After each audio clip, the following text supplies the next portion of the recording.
ability of the players, but oh, come on. I haven't come here today to. If it was somebody else, I'd pick on somebody else. Whoever it would be, I'd be saying, "What are you thinking about? What's this all about?" Well, how do you think they should be reacting? Keep your strip on to start with, and go about the pitch like. Well, who else do you see with the strip off? I think, to be fair, I think he gave it to one of the kids in the stand that might have asked for it. Okay. You should get off the pitch and then send somebody out with a strip. But going round the pitch, and it's all about discipline. And Wes will tell you, the discipline here under Sir Alex. Oh, tell us, Wes. Yeah, I mean, after a performance like that, I think the lads would have just walked in anyway. In the dressing room? Yeah, of course, yeah. But I mean, you know, they've decided to bring the kids out, so fair enough. But yeah, like you've said, discipline's a massive thing. And with Sir Alex, we understood what we needed to do, how to, you know, how to treat people and how to do it on the pitch and off the pitch. And you know, the lads. The thing is, the lads will know this is a disappointing season, and you know, some of we don't know who's going, we don't know who's coming back. I just hope that the lads are actually hurting as much as what we are. Because today, last week, last 4 or 5 performances haven't been good enough. They really haven't. Do you know what? It's horrible to watch today. It was. As much as it's nothing, you know, it's not about us winning and this, that, the other. Do you know what? There's 75,000 people out there expecting us to finish the season strongly with a decent result, and we get snotted 2-0. And do you know what? David made a great save. It could have been a little bit more. Wes, let me ask you, you've of course been in the most successful squad of all time here, the treble squad. You've also been in a United squad that have walked off that pitch at the end of the season with nothing as well. Just how bad a feeling is that when you walk through the tunnel on the last day of the season, having lost the title, having not even got close to it? Yeah, it's terrible, but I think through the years we've always been the sort of players and team where we know how bad it is, so we'd make sure we put that right the next season.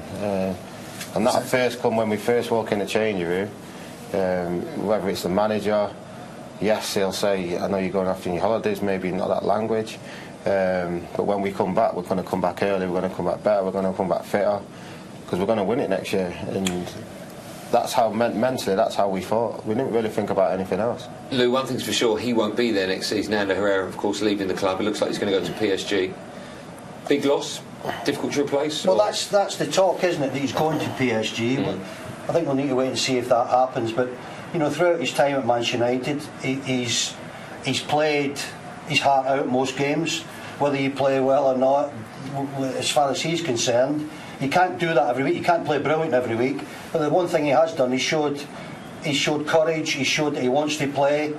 And at one stage, Andy, with that many midfield players, there was always going to be some missing every week because of the numbers we've had in that department. But he's still got an opportunity, I would imagine, to stay here if he wants to. But if his agent is getting him away to PSG, then it's PSG, I'm afraid. Is that the kind of leader player that you need in a team, mate? Is he irrelevant if he stays or goes? But one thing you can never complain about him was his work rate and his desire for the club and how much he loved the club. Yeah, he's leaving, he's going on to pastures green. Good luck to him, you know, good luck to him. But you know what?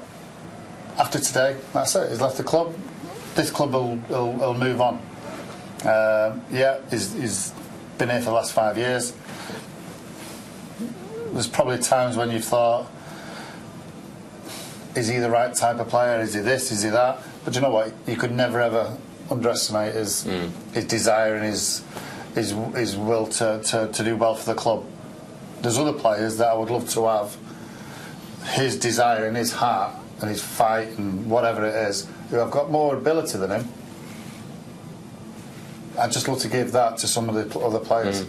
Lou, let me ask you, do you think the job now that Solskjaer's got is bigger than perhaps he would have had maybe 10, 15 years ago? And the reason I ask that is because the players now you're expected to manage, they're all multi-millionaires, they're all on social media. It's a completely, I think, different industry. It's a different breed of footballer. Do you think that he's got to take, or we've got to take that into account as well, just how difficult a job it is now to manage these people? I said that to him last week. I was at Carrington with the disabled, Manchester United's disabled people, and I said that to him, that best of luck. It's a lot tougher job now than it's ever been, and he was ready for the challenge. But the challenge of a manager now going in and saying, right, you lot, as maybe Sir Alex did with Wes and all them that were successful, that maybe is not acceptable in a dressing room now. I don't think it is acceptable. I think the players get the hump. I think they won't put up with it. I think because of all the trappings that you're talking about, we've got a different type of player in that dressing room. And, you know, Sir Alex's success was down to the type of players that he had in there, pulling their weight, not getting upset, not throwing, you know, the toys out the pram if the manager says something to him. But I do agree with you. I think it's all changed now, and I'm not so sure if Ollie did go in and, you know, fire a few bullets last week or the week before. I'm not so sure that's the right tactics nowadays, because they seem to, whatever that happens, it doesn't seem to work. Okay, we're gonna go. Are you gonna say something, Wes? No, I was just going to say, you know, it has changed, but I just think the lads have, again, as a group, not necessarily the manager, have to put it to the side. Yeah, things have changed, social media and stuff, but at the end of the day, we're here to do one thing. Yeah. That's play football and win. So you've got to, like, at some point, all come together and just go, right, let's stop doing that now. Let's do our graft. That's why we're here. And hopefully that's the case, but you just that's what you'd have done, Wes, wouldn't it? 100%, yeah. If you do well, you can do things like that. But if you're not doing well, and then the next day you're doing your next shopping line, or you're doing whatever other stuff you've got in your locker that you're thinking, oh, I need to promote that now. Don't do it after losing a game or whatever it is. It's all the timing's wrong on everything. You know, lads there at the end, an absolute fortune. Look how down we all are. Look, could have been worse. Liverpool could have won the league. I mean, that's